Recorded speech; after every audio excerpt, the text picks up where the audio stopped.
ఇక్ష్వాకులలోని next పార్ట్లో next question ఏంటంటే, వీరపురుషదత్తుడి పాలనా కాలంలో మహాదేవ భిక్షువు అనే బౌద్ధ మతాచార్యుడు పల్లవ బుగ్గ అనే ప్రాంతంలో బౌద్ధమత ప్రచారం చేసి 1,00,000 మందితో సింహలానికి చేరినట్లుగా తెలియచేయు బౌద్ధ గ్రంథం ఏది? ఆప్షన్ 1 ద్వీపవంశము, ఆప్షన్ 2 మహావంశము, ఆప్షన్ 3 న్యాయబిందు, ఆప్షన్ 4 తత్వ వినచయ. రైట్ ఆన్సర్ ఈజ్ మహావంశము. మహావంశము అనే బౌద్ధ గ్రంథం మనకి ఈ విషయాన్ని తెలియజేస్తుంది అనమాట. సింహలానికి ఆంధ్రదేశానికి కూడా రాకపోకలు అనేవి కొనసాగేవి. సింహల రాజు దుప్పిగామని అనమాట. సింహల రాజు ఎవరు? దుప్పిగామని.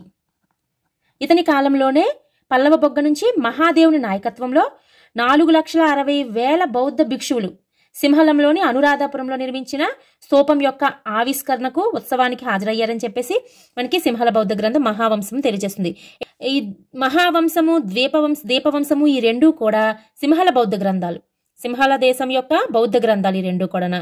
ఈ రెండును అయితే అప్పటికి శ్రీలంకకి ఆంధ్రదేశానికి సంబంధాలు ఉండేవి కదా, అందువల్ల ఆంధ్రదేశ బౌద్ధ మతానికి సంబంధించి అనేక అంశాలు సింహల బౌద్ధ గ్రంథమైన మహావంశంలోని ద్వీపవంశంలోని ఉండేవి. యాక్చువల్గా అసలు స్టోరీ ఏంటంటే, మనకి అశోకుడి కాలంలోని అశోకుడి కుమారుడు అయినటువంటి మహేంద్రన కుమార్తె అయిన సంఘమిత్రను శ్రీలంకకి పంపాడనమాట బౌద్ధమత ప్రచారం కోసము. పంపినప్పుడు బౌద్ధ సన్యాసులు తరచుగా వీళ్ళు శ్రీలంకకు వెళ్ళిన దగ్గర నుంచి బౌద్ధ సన్యాసులు తరచుగా ఉత్తర భారతదేశానికి వచ్చేవారు. ఉత్తర భారతదేశానికి చెందిన సన్యాసులు శ్రీలంకకు వెళ్ళేవారు. అయితే శ్రీలంక నుంచి ఉత్తర భారతదేశానికి మధ్యలో వాళ్ళు విశ్రాంతి తీసుకోవడానికి నాగార్జున కొండ వద్ద తరచుగా ఆగేవారు అనమాట. ఆ విధంగా నాగార్జున కొండ ఏమైంది? వర్తక కేంద్రంగా మారిపోయింది. అయితే ఎప్పుడైతే శ్రీలంకకు చెందిన బౌద్ధ సన్యాసులు ఇక్కడ ఆగి విశ్రాంతి తీసుకుంటున్నారో వాళ్ళ కోసం ఏం చేశారు? శ్రీలంక రాజులు అక్కడ సింహల విహారాన్ని నిర్మించడం జరిగిందనమాట. అందువల్ల మనకి ఆంధ్రాకి శ్రీలంకకి మధ్య సంబంధాల వల్ల మన ఆంధ్రాలో ఉన్న బౌద్ధ మతం గురించి మన దగ్గర ఆధారాలు లేవు, కానీ ఆళ్ళ గ్రంథాలైనటువంటి మహావంశము ద్వీపవంశంలో ఆధారాలు అనేవి ఉన్నాయి. మన ఆంధ్రాలో బౌద్ధ మతానికి ఆధారాలంటే సింహల గ్రంథాలే ఆధారం అనమాట. తర్వాత ఇక్కడ న్యాయబిందు అనేటప్పటికీ ఆంధ్రదేశంలో చివరి బౌద్ధ మతాచార్యుడైనటువంటి ధర్మకీర్తి అనే వ్యక్తి ఎవరు? మన ఆంధ్రాలో చివరి బౌద్ధ మతాచార్యుడు. అతను రాసినటువంటి రచనలు న్యాయబిందు ఒకటి, ప్రమాణ సముచ్చయము, ఈ రెండు కూడా ఇతని యొక్క రచనలు అనమాట. తత్వ వినచయ అనేది ఇది అసంగుడు రాసినటువంటి రచనలలో తత్వ వినచయ ఒకటి. ఎవరు రాశారు? అసంగుడు. వీళ్ళందరూ కూడా బౌద్ధ మతాచార్యులు అనమాట. అందులో అసంగుడు, ధర్మకీర్తి, ఆర్యదేవుడు, నాగార్జునాచార్యుడు, భావ వివేకుడు, బుద్ధపాలితుడు ఇలా చాలా మంది ఉంటారు. అందులో ధర్మకీర్తి రాసినటువంటిది న్యాయబిందు, అసంగుడు రాసినటువంటిది తత్వ వినచయ. అసంగుడు తత్వ వినచయతో పాటు యోగాచార భూమి, అభిసామయ సముచ్చయ ఇవన్నీ కూడా రాయడం జరుగుతుంది. యోగాచార సిద్ధాంతం గురించి చెప్తారనమాట. సో ఇక్కడ రైట్ ఆన్సర్ ఇస్ మహావంశము. నెక్స్ట్ క్వశ్చన్ వీరపురుషదత్తుని మేనకోడలు బోధిశ్రీకి సంబంధించి సరికానిది గుర్తించుము అన్నాడు. యాక్చువల్గా వీరపురుషదత్తుని మేనకోడలు కాదు బోధిశ్రీ. వీరపురుషదత్తుని బాండాగారికుడైనటువంటి బోధిశర్మ యొక్క రేవంతుడు లేదా బోధిశర్మ యొక్క మేనకోడలు అనమాట. ఈమెకు సంబంధించి సరికానిది అని అడిగారు. ఆప్షన్ 1 ఏంటి? ఈమె సింహలం బౌద్ధ సన్యాసుల కోసము నాగార్జున కొండలో సింహ విహారము ఒక చైత్య గృహాన్ని నిర్మించింది. అదేవిధంగా అమరావతి సమీపంలో, యాక్చువల్గా ఇది రైట్, ఈవిడ ఏం చేసింది? ఈవిడ చేసినటువంటి కార్యక్రమాల్లో బౌద్ధ మతం బాగా ప్రచారం చెందింది వీరపురుషదత్తుని కాలంలో. ఆ వీరపురుషదత్తుని కాలంలో బాగా బౌద్ధ మత వ్యాప్తికి విశేష కృషి చేసిన మహిళ ఎవరు అంటే బోధిశ్రీ లేదా బోధిశ్రీ. ఈమె సింహలం బౌద్ధ సన్యాసులు శ్రీలంక నుంచి వచ్చేటువంటి బౌద్ధ సన్యాసుల కోసము నాగార్జున కొండలో సింహ విహారము అలాగే ఒక చైత్య గృహాన్ని నిర్మించింది. అదేవిధంగా అమరావతి సమీపంలో ఒక శాసనం కూడా వేయించింది. పార్వత విహారం ఏదైతే ఉందో, పార్వత విహారం అంటే ఆచార్య నాగార్జునుడి కోసము యజ్ఞశ్రీ శాతకర్ణి కట్టించినటువంటిది పార్వత విహారం అనమాట. ఆ పార్వత విహారానికి మరమ్మతులు చేయించింది వీరపురుషదత్తుడు. భవంత ఆనందుడు ఆధ్వర్యంలో వీరపురుషదత్తుడు మరమ్మతులు చేస్తాడు. ఆ పార్వత విహారానికి ఎదురుగా ఒక శిలా మండపాన్ని కట్టించింది అయితే బోధిశ్రీ. నెక్స్ట్ అది కూడా రైట్. నెక్స్ట్ మూడోది ఏంటి? బౌద్ధమత ప్రచారం నిమిత్తము ఈమె ఇండోనేషియా, శ్రీలంకకు బౌద్ధమత ప్రచారకులను పంపింది. ఇది రాంగ్ అనమాట. ఎందుకనంటే బోధిశ్రీ బౌద్ధమత ప్రచారం నిమిత్తము ఈమె చైనా, టిబెట్లకు బౌద్ధమత ప్రచారకులను పంపింది. ఇండోనేషియాకి, శ్రీలంకకి కాదు, చైనాకి, టిబెట్కి పంపించింది. సో ఇదే రాంగ్ అనమాట. ఫోర్త్ ఏంటి? మహాధమ్మగిరి పైన గృహాన్ని, దేవగిరి పైన ప్రార్థనాశాలను కూడా నిర్మించింది. పాపిలా అనే ప్రదేశం వద్ద 7 విహారాలను నిర్మించింది. అదేవిధంగా ఇది రైట్. అండ్ దీంతో పాటు ఘంటసాల అంటాం కదా, అందులో మహాచైత్యం ఉన్న తూర్పు ద్వారం వద్ద తూర్పు ద్వారం వద్ద ఒక శిలామండపాన్ని కూడా నిర్మించింది. ఇక్కడ పార్వతి విహారం ఎదురుగా ఒక శిలామండపాన్ని నిర్మిస్తుంది. కంటకశిలలోని మహాచైత్యం ఏదైతే ఉందో దానికి తూర్పు ద్వారం దగ్గర ఒక శిలామండపాన్ని కూడా నిర్మిస్తుంది. అండ్ చుల్ల దమగిరి పైన ఒక బౌద్ధ విహారాన్ని, అదేవిధంగా ఒక చైత్యాన్ని కూడా నిర్మిస్తుంది. ఇవన్నీ ఈమె చేసినటువంటి సేవలు. సో ఇక్కడ దిస్ ఇస్ ద రాంగ్ అనమాట. కాబట్టి ఇదే ఆన్సర్ అవుతుంది. చైనా టిబెట్కి మతాచార్యులను పంపిస్తుంది, కానీ ఇండోనేషియాకి, శ్రీలంకకి కాదు. నెక్స్ట్ క్వశ్చన్, ఇక్ష్వాక రాజులు వారి పరిపాలనా కాలాన్ని జతపరచుము. ఈ పరిపాలనా కాలాలు అనేవి మనం బుక్స్ కనుక చూసినట్లయితే ఒక్కొక్క బుక్లో ఒక్కొక్క కొంచెం స్లైట్ డిఫరెన్స్ అనేది ఉంటుంది. అది గమనించుకోండి ఒకసారి. ఇక్కడ యెహువల శాంతమూలుడు, రుద్రపురుషదత్తుడు, వాసిష్ఠిపుత్ర శ్రీశాంతమూలుడు, వీరపురుషదత్తుడు. యెహువల శాంతమూలుడు అనేటప్పటికి ఫస్ట్ రాజు ఎవరు? వాసిష్ఠిపుత్ర శ్రీశాంతమూలుడు. ఇతను 225 నుంచి 245. అదే మనం కొన్ని బుక్స్లో చూసుకున్నట్లయితే 200 నుంచి స్టార్ట్ అవుతుంది. సో ఇక్కడ మనకి 225 నుంచి 245 అంటే మనకి ఇచ్చిన ఆప్షన్స్ని బట్టి చూస్తే సెకండ్ ఎవరు అంటే శ్రీశాంతమూలుడు తర్వాత వచ్చింది వీరపురుషదత్తుడు. సో 245 నుంచి 265, మళ్ళీ 265 నుంచి 290 అంటే థర్డ్ రాజు ఎవరు? యెహువల శాంతమూలుడు. లాస్ట్ 290 నుంచి 300 వరకు రుద్రపురుషదత్తుడు. సో మనకి ఇక్కడ ఆప్షన్స్ చూసుకుంటే A3B4 ఇక్కడ option 2 is the right answer. Next question, Ehuvala శాంతమూలుడుకు సంబంధించి సరి అయినది. ఆప్షన్ 1 ఇతడు వీరపురుషదత్తుడు బట్టి మహాదేవుల యొక్క కుమారుడు. ఆప్షన్ 2 నాగార్జున కొండ వద్ద సంస్కృత శాసనం వేయించాడు. ఆప్షన్ 3 దక్షిణ భారతదేశంలో హిందూ దేవాలయాలను నిర్మించాడు మరియు సంస్కృతంలో శాసనాలు వేయించడం ఇతని కాలం నుంచే ప్రారంభమైంది. ఆప్షన్ 4 ఇతడు సేనాపతి ఎలిసిరి నాగార్జున కొండ వద్ద కుమారస్వామి దేవాలయాన్ని నిర్మించాడు. Right answer is option 4 ABCD all of the అబో. ఇతను వీరపురుషదత్తుడి భార్యల్లో బట్టి మహాదేవి ఏమో మొదటి పట్టపురాణి, రుద్రభట్టారిక రెండో పట్టపురాణి, అదేవిధంగా మేనకోడలను కూడా వివాహం చేసుకోవడం జరుగుతుంది. అయితే వీరపురుషదత్తుడికి బట్టి మహాదేవికి పుట్టినటువంటి వ్యక్తి ఎవరు? యెహువల శాంతమూలుడు. సో వీళ్ళ ఇద్దరి యొక్క కుమారుడు. అండ్ నాగార్జున కొండ వద్ద సంస్కృత శాసనం వేయించాడు. ఇతను తన 11వ రాజ్యకాలంలో నాగార్జున కొండలో స్వర్ణ దేవాలయం ఉంటుంది. ఆ స్వర్ణ దేవాలయంలో సంస్కృత శాసనం వేయిస్తాడు. ఇది ఆంధ్రాలోనే అంటే ఆంధ్రదేశంలోనే కాకుండా దక్షిణ భారతదేశంలోనే మొదటి సంస్కృత శాసనం. ఓన్లీ ఏపీలో కాదు, ఇండియాలో చూసుకుంటే దక్షిణ భారతదేశంలోనే మొదటి సంస్కృత శాసనము ఇతను వేయించిన స్వర్ణ దేవాలయంలో వేయించినటువంటి సంస్కృత శాసనం అనమాట. ఇండియాలో ఫస్ట్ది అనేటప్పటికి మనకి జునాగఢ్ గిన్నార్ శాసనం వస్తుంది కదా. దక్షిణ భారతదేశంలో అనేటప్పటికి మనకి యెహువల శాంతమూలుడు వేయించినటువంటి శాసనం వస్తుంది. థర్డ్ ఆప్షన్ ఏంటి? ఇతడు దక్షిణ భారతదేశంలో హిందూ దేవాలయాలు నిర్మించాడు. దేవాలయాల నిర్మాణాన్ని ప్రారంభించింది యెహువల శాంతమూలుడే. ఇతను ఆగమ శాస్త్రాల ప్రకారము దేవాలయాల నిర్మాణాలు, అది మండపము, ధ్వజస్తంభము అండ్ చుట్టూ ప్రాకారము, గర్భగుడి, ఇలాంటివన్నీ కూడా ఆగమ శాస్త్రాల ప్రకారము కట్టించడం జరుగుతుంది. అండ్ సంస్కృతంలో శాసనాలు వేయించడం ఇతని కాలం నుంచే ప్రారంభమైంది. సో ఇది కరెక్టే. అండ్ ఇతని సేనాపతి ఎలిసిరి అనమాట. ఇతను నాగార్జున కొండ వద్ద మనకి కుమారస్వామి సర్వ దేవాదివాస దేవాలయం నిర్మిస్తాడు. కుమారస్వామి సర్వ దేవాదివాస దేవాలయాన్ని ఎవరు? ఎలిసిరి అనమాట. ఎలిసిరి ఎవరంటే యెహువల శాంతమూలుడు యొక్క సేనాపతి. అదేవిధంగా ఇతని కాలంలోనే అష్టభుజ నారాయణ స్వామి దేవాలయం ఉంటుంది. అది ఎవరు నిర్మిస్తారంటే అబీరుల రాజు అయినటువంటి వసుసేనుడి సేనాపతి వసుసేనుడి సేనాపతి శివసేనుడు అష్టభుజ నారాయణ స్వామి దేవాలయాన్ని కూడా నిర్మించడం జరుగుతుంది యెహువల శాంతమూలుడు కాలంలోనే.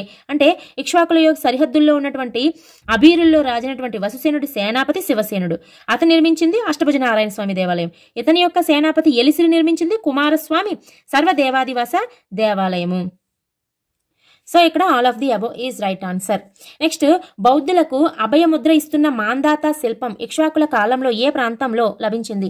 ఆప్షన్ 1 మనకి Jaggayyapeta, option 2 Nagarjunakonda, option 3 Guntupalli, option 4 Amaravati. Right answer is Jaggayyapeta. మనకి జగ్గయ్యపేటలోని మాందాత శిల్పం అనేది మనకి లభిస్తుంది. రాజు యొక్క లక్షణాలన్నీ కూడా ఈ శిల్పం ద్వారానే మనకి తెలియవస్తాయి. గుంటుపల్లి అనేటప్పటికీ మనకి చైత్యం అంటే ఏంటి? బౌద్ధ సన్యాసుల యొక్క ప్రార్థనా మందిరమే చైత్యం. సో ఈ మన ఆంధ్రాలో ఉన్నటువంటి అతి ప్రాచీన చైత్యం ఏది అంటే గుంటుపల్లి. అదేవిధంగా గుంటుపల్లి ఇంకా మనం ఏ విధంగా చెప్తామంటే రాతిని తొలిచి నిర్మించిన ఏకైక బౌద్ధ గృహాలయం అనమాట. ఒక పెద్ద రాతిని తొలిచి డైరెక్ట్గా ఒక ఆలయాన్ని నిర్మిస్తారు, బౌద్ధ గుహాలయం, అదే గుంటుపల్లి. సో ఇది ఆంధ్రాలో ఉన్నటువంటి అతి ప్రాచీనమైనటువంటి చైత్యం గుంటుపల్లి. అమరావతి అనేటప్పటికీ మనకి స్తూపం గుర్తుకు రావాలి. ఆంధ్రప్రదేశ్లో ఉన్నటువంటి స్తూపాలన్నింటిలో పెద్దది మరియు విశిష్టమైనది పెద్ద స్తూపం అంటే అమరావతి. ప్రాచీన స్తూపం అంటే బట్టిప్రోలు. అనేది ప్రాచీన స్తూపం అవుతుంది. నాగార్జున కొండ అనేది బౌద్ధ మతానికి ప్రధానమైనటువంటి కేంద్రాలలో ఒకటి. నెక్స్ట్ క్వశ్చన్, ఇక్ష్వాకుల కాలంలో మహాయానంలో ఏ శాఖలు ఏర్పడ్డాయి? ఆప్షన్ 1 అపర మహాశైలీయ శాఖ, నెంబర్ 2 బహుశ్రుతీయ శాఖ, ఆప్షన్ 3 మహావిహారవాసి, ఆప్షన్ 4 మహాశాసన. Right answer is option 4 ABCD. మనకి ఇక్ష్వాకుల కాలంలో మహాయానంలో 4 శాఖలు ఏర్పడతాయి ప్రధాన శాఖలు. అపర మహాశైలీయ శాఖ, బహుశ్రుతీయ శాఖ, మహావిహారవాసి అండ్ మహాశాసన, ఈ 4 శాఖలను.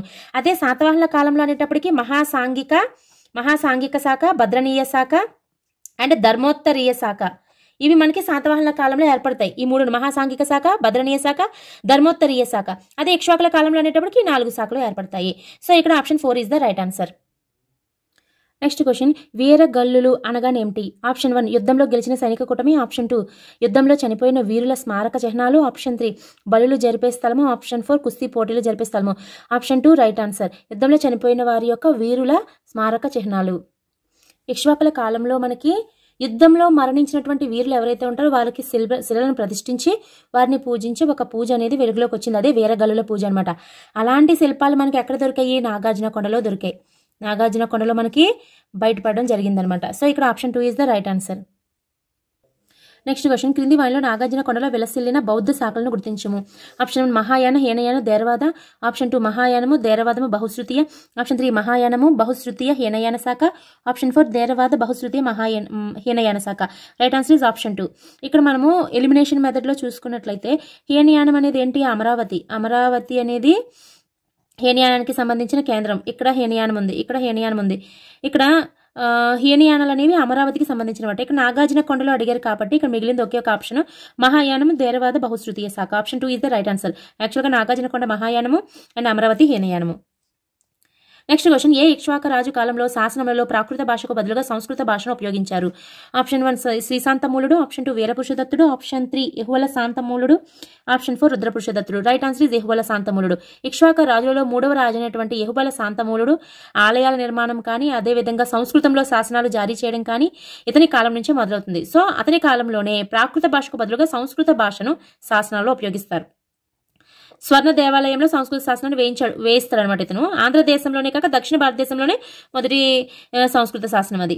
నెక్స్ట్ క్వశ్చన్, ఆంధ్రదేశంలో మేనరికపు వివాహాలను ప్రారంభించిన ఇక్ష్వాక రాజు ఎవరు? ఆప్షన్ 1 వీరపురుషదత్తుడు, ఆప్షన్ 2 రుద్రపురుషదత్తుడు, ఆప్షన్ 3 యెహువల శ్రీశాంతములుడు, ఆప్షన్ 4 శివస్కందవర్మ. ఇక్కడ వీరపురుషదత్తుడు ఈజ్ రైట్ ఆన్సర్. వీరపురుషదత్తుడే మొదటిసారిగా తన మేనత్త కుమార్తెలను వివాహం చేసుకోవడం అనేది జరుగుతుంది. బాపిశ్రీ, షష్ఠిశ్రీ వీళ్ళని వివాహం చేసుకుంటాడు. వాళ్ళతో పాటు బట్టి మహాదేవిని, రుద్రభట్టారికను వీళ్ళని కూడా వివాహం చేసుకోవడం జరుగుతుంది. సో వీరపురుషదత్తుడే మేనరికపు వివాహాలను ప్రారంభించడం జరుగుతుంది. రుద్రపురుషదత్తుడు అంటే తెలుసు కదా, 4వ రాజు అనమాట. యెహువల శాంతమూలుడు 3వ రాజు. ఈ 4వ రాజు అయినటువంటి రుద్రపురుషదత్తుడి పైన మొదటిగా పల్లవరాజు సింహవర్మ దాడి చేస్తాడు. ఎవరు? సింహవర్మ దాడి చేస్తాడు. దాని గురించి మనకి సింహవర్మ వేయించినటువంటి మంచికల్లు శాసనంలో మనకి కనిపిస్తుంది. మంచికల్లు శాసనంలో ఆ తర్వాత సింహవర్మ తర్వాత శివస్కందవర్మ వస్తాడు.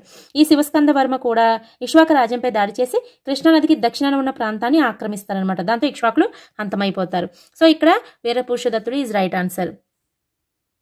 నెక్స్ట్, ఏ ఇక్ష్వాక రాజు పరిపాలనా కాలాన్ని బౌద్ధ మతానికి స్వర్ణ యుగంగా చెప్తారంటే ఆప్షన్ 1 వీరపురుషదత్తుడు, ఆప్షన్ 2 వశిష్ఠిపుత్ర శ్రీశాంతమూలుడు, ఆప్షన్ 3 రుద్రపురుషదత్తుడు, ఆప్షన్ 4 యెహువల శాంతమూలుడు. రైట్ ఆన్సర్ ఇస్ వీరపురుషదత్తుడు. వీరపురుషదత్తుడు ఇక్ష్వాక రాజులలో గొప్పవాడు. మొదటగా శైవ మతస్థుడు. ఆ తరువాత మనకి ఈ మేనత్తల యొక్క ప్రోత్సాహంతో బౌద్ధ మతంలోకి మారడం జరుగుతుంది. ఆ విధంగా మారిన తర్వాత శైవ మతాన్ని అవమానిస్తున్నట్లుగా శివలింగాన్ని కాళ్ళుతో తగ్గుతున్నటువంటి విగ్రహం కూడా మనకి లభిస్తుంది. సో ఇక్కడ వీరపురుషదత్తుడు రైట్ ఆన్సర్. శ్రీశాంతమూలుడు అనగానే ఇతను వైదిక మతాభిమాని. ఎన్నో యజ్ఞ యాగాదులు, క్రతువులు వాటన్నిటిని కూడా నిర్వహించి దాన ధర్మాలు చేయడం జరుగుతుంది. రుద్రపురుషదత్తుడు లాస్ట్ రాజు అనమాట. ఇతను ఓడిపోయిన తర్వాత పల్లవుల చేతిలో ఓడిపోయి ఇక్ష్వాక రాజ్యం అంతమైపోతుంది. యెహువల శాంతమూలుడు అనగానే సంస్కృతంలో దక్షిణ భారతదేశంలో మన ఆంధ్రాలో శాసనాలు జారీ చేసింది. ఆగమ శాస్త్రాల ప్రకారం ఆలయాల నిర్మాణాలు ప్రారంభించింది మనకి యెహువల శాంతమూలుడు. సో ఇక్కడ వీరపురుషదత్తుడు is right answer. Next question, ఇక్ష్వాకుల కాలంలో నాగార్జున కొండలో నివసించిన బౌద్ధాచార్యుడు ఎవరు? ఆప్షన్ 1 అశ్వఘోషుడు, ఆప్షన్ 2 భావ వివేకుడు, ఆప్షన్ 3 ఆర్యదేవుడు, ఆప్షన్ 4 పైవారందరూ. రైట్ ఆన్సర్ ఇస్ భావ వివేకుడు. సో వీళ్ళందరూ కూడా మనకి బౌద్ధ మతాచార్యులే. అందులో భావ వివేకుడు అనే వ్యక్తి నాగార్జున కొండలో నివసించిన బౌద్ధాచార్యుడు అనమాట. అయితే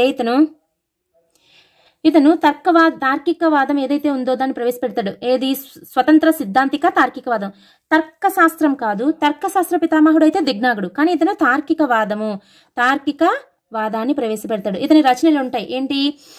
తర్కజ్వాల, కురుతరత్న అనేవి ఇతని యొక్క రచనలు. దాంతోపాటు ఆచార్య నాగార్జునుడు రచించినటువంటి మాధ్యమిక శాస్త్రం ఏదైతే ఉందో ఆ మాధ్యమిక శాస్త్రానికి వ్యాఖ్యానం రాస్తాడు. అదే ప్రజ్ఞా అనే మనకి వ్యాఖ్యానం రాయడం జరుగుతుంది. ఎవరు? భావ వివేకుడు. అశ్వఘోషుడు, ఆర్యదేవుడు వీళ్ళందరూ కూడా బౌద్ధ మతాచార్యులే.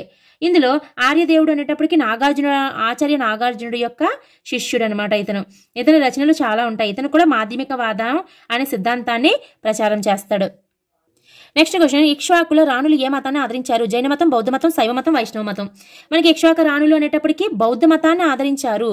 వాళ్ళ యొక్క అధికారిక మతము శైవ మతం, అధికారిక మతం శైవ మతం. కానీ ఇక్ష్వాక రాణులు మాత్రము, ఇక్ష్వాక రాజులు, అలాగే రాకుమార్తెలు, అంతఃపుర స్త్రీలు వీళ్ళందరూ కూడా బౌద్ధ విహార నిర్మాణానికి, వాటి నిర్వహణకు దాన ధర్మాలు చాలా చేయడం జరుగుతుంది అనమాట. దాన ధర్మాలు.